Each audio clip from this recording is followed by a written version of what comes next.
Steven Wilson's album covers happen to be, in my opinion, very much a part of the entire Steven Wilson package. For some bands, the album cover is just like the brand label. It's not necessarily representative of the music. It's not necessarily meant to be like a counterpart to the music or a companion to the music. It's just there because they need a cover, so they just put whatever. But Steven Wilson's covers actually speak volumes about the concept of the album, the feel of the album, the direction, and stuff like that. So let's take a look. We're going to rank these from 7 to 1, obviously 7 being the worst and 1 being the best. I'm going to start with Insurgentes as the 7th entry to start off the ranking. It shows a guy wearing like a biohazard gas mask, and he's standing outside in front of some bushes. It's a very simple cover. There's not much color. The gas mask itself represents devastation and fear. So that's kind of a moving topic. It kind of, lends itself nice to the album. But in terms of the album cover itself, it leaves me feeling very flat and uninspired. It's not the kind of album cover you're going to see and then remember it later. It's not going to be like when I think of some of these other ones. When I think of the album, I see the album cover. With this one, not so much. So we're going Insurgentes at number 7. It is what it is. It's my least favorite. Coming in at number 6, we're going to put The Future Bites. Now, The Future Bites, everything about The Future Bites kind of represents where the world was when Future Bites came out, right? So The Future Bites came out, I believe, in 2021, and we all know what was going on during 2020 and 2022 or 2023.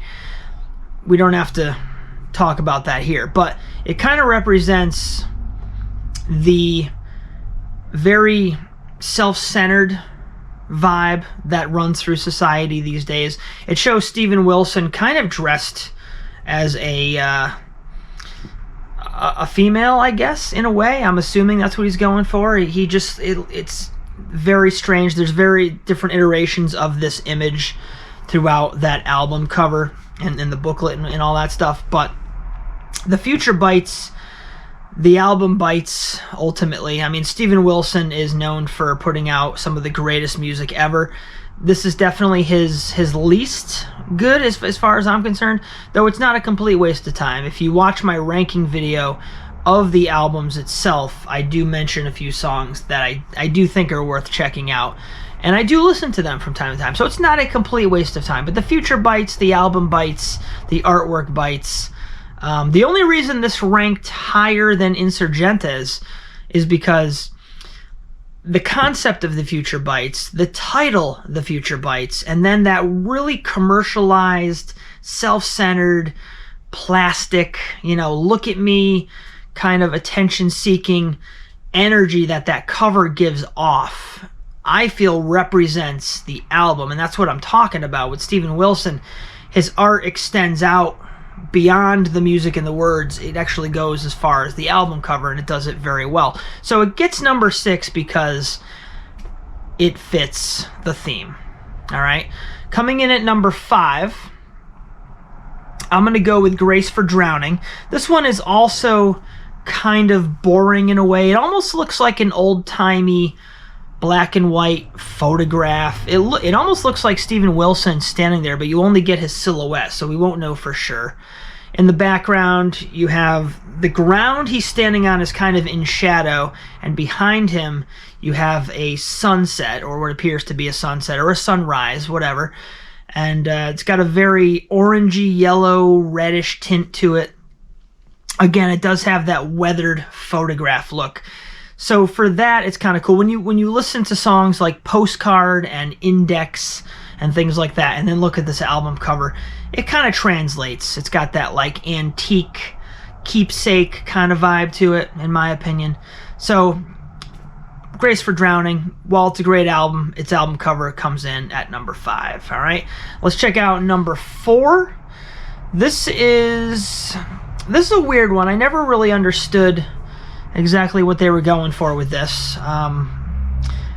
Hand Cannot Erase, I'm going to put it number 4. It appears to be a woman, and her hair looks as if it's pinkish purple, and it kind of trails out. It almost looks painted and then like splattered. Obviously, we're going for a concept, but done artistically, right? So it's not literal, it's more you're reading into it. For what it's worth, it's acceptable. It's at number 4.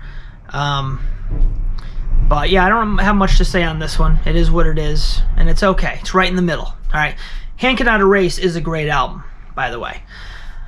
All right, coming in at number 3, top 3. This is where stuff gets really difficult to decide. I'm going to go with To the Bone for this one. Very simplistic album cover. You have a red background, and red really captures the eye. It's a very urgent color. And then you have Steven Wilson standing there shirtless with his eyes closed, and the lighting on his body is somewhat like ethereal, bluish. It almost looks like he's like on an examination table almost. And then you have this really interesting design within the title of the album and his name, where there's like some dots going down. It almost kind of like represents the spine. I'm kind of reading the spine into that a little bit, and it's called To the Bone. So we're kind of getting like a play on bones and skeletons and all that kind of stuff. And so I feel like this translated well in terms of some of the songs on the album, and just another great example of Steven Wilson's art. All right, coming in at number 2. This one is probably going to surprise a lot of people. I really like the album cover for the Harmony Codex. They have the triangle geometric shape. It almost looks like half a Rubik's Cube.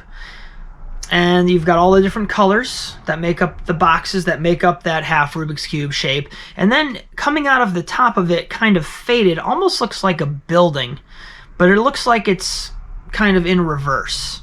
And then you have like a smoky gray background. So very mysterious.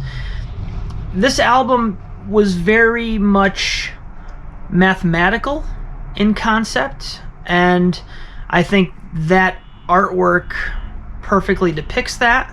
It depicts things like scale and taking risks and things like that. That's what I'm interpreting from this. The colors, the scheme, the order, it just works. Harmony Codex may not be his best album, but that artwork is some of the best artwork I've ever seen. And most people might disagree with me. They might say it's boring or it doesn't make any sense. That's kind of the half the beauty of it. Some of the greatest artwork is subjective to the viewer. You know, it's not just this thing that everyone agrees looks cool. It doesn't necessarily have to look cool. It just has to hit you on a certain level. All right, so on to number 1, guys. As you know, it's only one left. The Raven refused to sing. This one, black background, kind of gray. It's got like a satiny finish. There's some stars. You have the giant face, which I'm assuming is a play on the moon. It has eyes. It has mouth. There's a lot of character to this face. One eye is slightly bigger than the next. The mouth is open, but it's kind of in a whimsical way. Is he surprised? Is he confused? Overall, this album cover, as far as I'm concerned, it's the best album cover Steven Wilson's ever had his name on. And that includes Porcupinetree and all of his other side projects. This one is just, it speaks volumes for the content of the album itself, which is jazzy, progressive, long form, incredibly melodic and well thought out songs. All right, so there you have it, guys. I hope you enjoyed the order. I hope, I didn't piss off too many people. This YouTube thing can be tough. If you agree with me, let me know in the comments. If you disagree with me, let me know in the comments. I'd love to hear the discourse between everybody. And as always, thank you for watching.